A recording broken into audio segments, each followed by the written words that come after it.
주식하는 사람들이 좋은 기업은 찾지 않는 채 이것만 봐요. 아, 경기가 좋대. 어? 저는 경기 나쁠 때마다 돈을 벌었거든요. IMF 때 얼마나 경기가 나빴습니까? 작년에 경기가 얼마나 나빴어요. 그때 오히려 돈을 벌어요. 왜? 반갑습니다. 저는 에셋플러스 자산운용에서 CIO, 그러니까 최고 투자 책임 역을 맡고 있고요.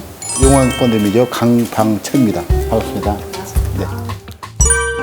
1억 원으로 156억 원을 번 이제 전설적인 이제 투자 레코드, 또 개인 투자자들이 이제 많이 이제 따르고 많이 이제 닮고 싶어하는 그런 상황인데, 최근에 내신 책 관점이라는 책에도 뭐 좋은 기업 고르는 방법, 뭐 좋은 기업을 고르는 여러 가지 측정 도구 이런 것들을 좀 얘기를 하셨는데 노하우를 좀 알려주세요.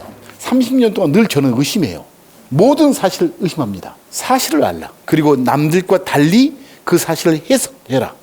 그리고 진보를 위한 의심을 해야 되고. 왜냐면 이게 투자 우리 그 주식시장이라는 게 하루에 수천 원의 시장이 거래되잖아요. 그 의미는 확률이 100%면 전 세계 돈이 자기 거예요. 한 번도 실패하지 않으면 전국적으로는 실패할 확률을 줄일 뿐이에요. 근데 그런 그 줄이는 방법을 누가 그 비법이라고 가르쳐 주겠습니까? 안 가르치죠.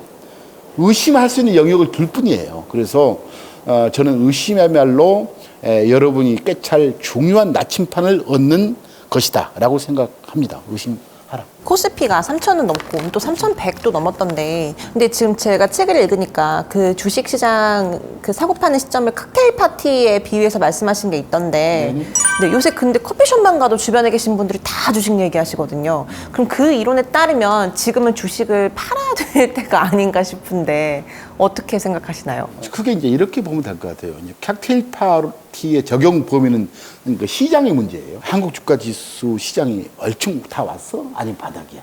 라는 징후의 포착에서 칵테일 이론은 상식적으로 맞는 얘기 같아요. 왜냐하면 모든 경제학적 사고는 수요와 공급에서 가격이 결정이 되고 가격은 수요와 공급을 조절해요. 그런데 칵테일 파 이론은 잠재적 수요가 서서히 없어지는 것을 의미하고, 잠재적 수요. 세 번째 단계를 보게 되면 펀드매니저한테 주식을 물어보죠. 네 번째는 펀드 매니저한테 주식을 가르쳐줘요. 그리고 시장적 관점에서는 칵테일 이론에 저는 3단계, 4단계라고 얘기해도 저는 그럴 것 같다. 동의해요. 하지만 사실 시장이라는 것은 수많은 기업들이 거래될 뿐이잖아요. 저는 사실 항상 우리 책에도 GDP는 정치의 영역이다. 정치인들이 생각인 경제를 얘기하지. 아, 경제가 좋아, 안 좋아. 꼭 그러거든요. 늘 주식하는 사람들이 좋은 기업은 찾지 않는 채 이것만 봐요. 아, 경기가 좋대. 저는 경기 나쁠 때마다 돈을 벌었거든요. 사실은 그래요. IMF 때 얼마나 경제가 나빴습니까? 작년에 경제가 얼마나 나빴습니까? 그때 오히려 돈을 벌어요. 왜?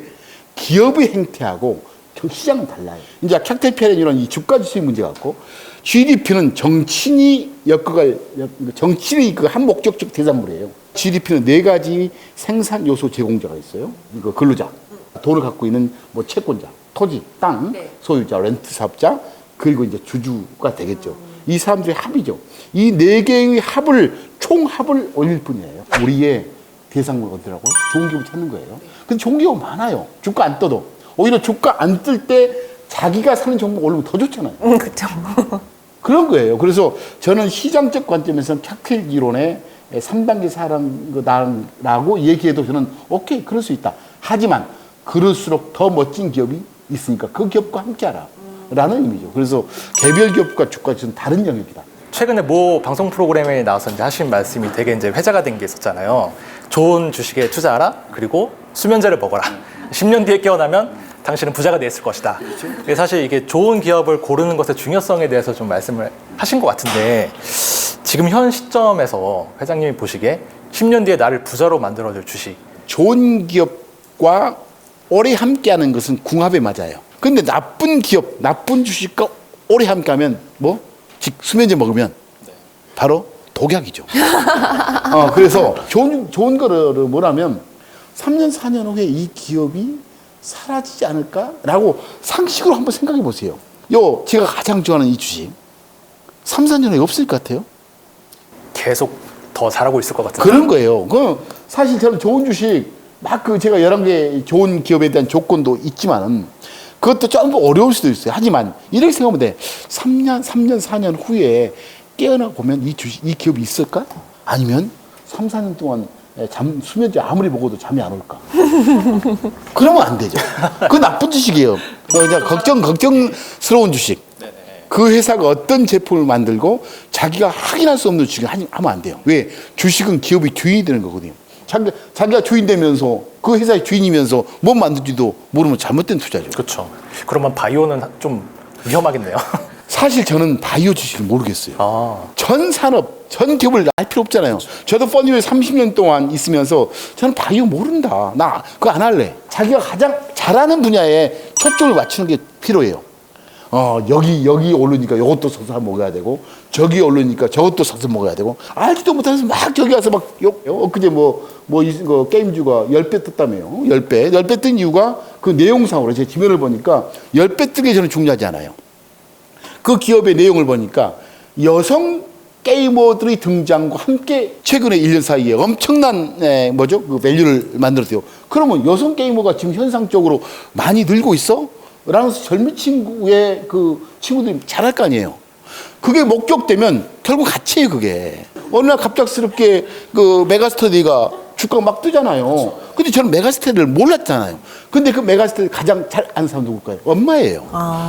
엄마들은 메가스터디에 돈을 줄 거 아닙니까? 자기 주변에 모든 가치가 존재하고 있는, 저는 좋은 비즈니스 모델 4가지로 늘 얘기하잖아요.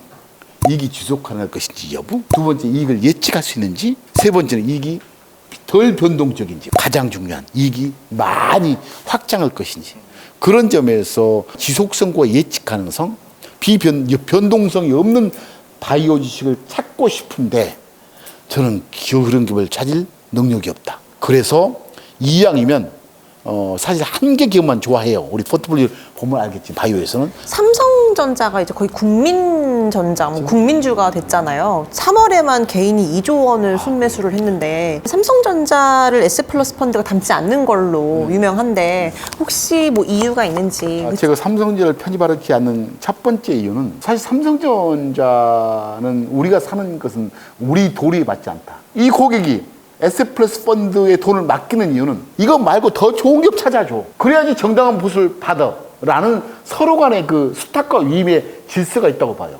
두 번째로는 우리 회사가 추구하는 게 미래 성장의 꿈을 담아내는 액티브 펀드의 명가를 만들게 되는 게 꿈이잖아요. 액티브 펀드는 뭐냐면 시장에 평균값이 존재해요. 그 평균이 있을 때 늘 존재하는 게 뭐죠? 평균 이상과 이하가 존재해요. 종합주가 지수는 평균값이죠. 그 지수보다 더 좋은 게 있고 나쁜 게 있죠. 액티브 펀드는 그 평균이 있을 때 평균 이상을 사라. 노력해서 평균 이상의 기업을 사서 멋진 결과를 내라는 게 액티브 펀드의 존재 이유예요. 그럼 뭐냐면 삼성전자 사자마자 평균을 사버리는 거예요. 근데 한국 많은 펀드가 액티브 펀드를 한다면서 평균 이상을 사지 않는 채 이걸 사는 경향이 있죠. 저는 그것은 액티브 펀드답지 않다라고 생각하고 있고요. 이제 세 번째로는 반도체 산업의 저에 대한 생각이에요. 저희 개인적인 관점. 일단 저는 그 회사가 주식을 하는 이유는 그 기업의 주인이 되는 거거든요. 그 기업의 주인이 되는 목적은 뭐죠? 결국 그 기업이 만들어낼 이익을 가져오는 거예요. 근데 이익도 세 가지 이익이 있어요. 본질적으로. 첫째, 손익계산서에서 제일 첫 번째로 목격되는 당기순이익. 손익계산서에서 목격되는 당기순이익을 해석을 해야 된다. 나의 관점. 나의 관점이 뭐죠? 주주의 관점에서. A라는 기업과 B라는 기업이 있어요. 당기순이익이 1조 1조예요.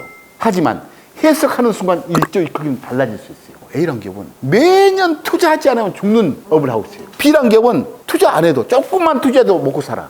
그럼 어떤 기업을 좋아하겠죠? 투자 안 해도 되는데. 그렇죠. 어떤 기업은 벌었는데 1조를 버는데 5천억 7천억을 재투자하지 않으면 죽는 게임이 있는 기업이 있어요. 바로 반도체가 그래요. 그 과거 이제 10년 재무제표 이익을 이제 분석해 보면 이제 알겠지만은 돈 벌면 반절 이상을 재투자해야 돼요. 매일 시골에 나오잖아요. 삼성이 얼마 몇십조 투자, 뭐 인텔 투자, TSL 투자.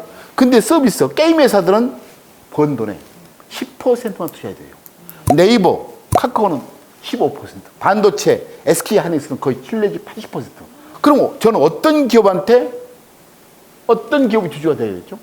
다른 게 통일하다면 재투자 비용이 별로 안 드는 비즈니스가 좋잖아요. 그 아까 질문하고 조금 이제 이어져서요. 그 최근에 이제 전문가들이 이제 올해 이제 증시를 주도할 업종 하면은 보통 이제 차화전 뭐 이렇게 얘기를 많이 하더라고요. 그러면 이제 자동차하고 이제 화학 2차 전지 이쪽은 좀 어떻게 보시는지. 이 얘기가 나오면 대장쟁이? 치열한 싸움터에서 신나게 싸우는 전사가 되지 말고 치열한 싸움터에서 싸우는 전사한테 무기를 만들어주는 대장쟁이가 되라. 그런 기업이 오히려 좋다. 소재 부품 업체들. 그렇죠. 대장쟁이 기업이 그럼 어디가 있을까요? 많죠. 사실 대장쟁이 그러니까 저는 항상 그 기업을 볼 때 그 기업의 이익은 수요와 경쟁의 싸움 속에서 이루어진다. 반도체와 배터리가 이럴 가능성이 커요. 수요는 늘어요. 저는 반도체에 너무너무 늘 것 같아요. 뭐 냉장고 다 반도체 다 들어가. 앞으로 벨트에도 들어가요. 근데 느는 걸 가만 놔두고 봅니까? 새로운 경쟁자가 등장해요. 싸움이죠. 이 싸움 속에 대장쟁이. 그러면 뭐예요? 소재가 되겠죠. 그 소재도 분석을 해야 돼요. 소재가 한 번 써먹고 끝날 소재인지 계속 발생되는 소재인지 그리고 이 소재를 가지고 돈 벌면 다른 경쟁자가 덜 뛰어들 소재인지 그리고 밸류에이션 혹시 이 가치에 비해서 가격이 너무 높지 않을지 라는 분석 속에서 그 기업의 주주가 돼야 되겠죠. 늘 고민의 의심 의심해야 돼요. 책 마지막에도 의심하라고 써놓으셨잖아요. 의심하지 않으면 이 책은 비쌀 뿐이에요. 의심한다면 이건 너무너무 싼 책이에요. 의심하라.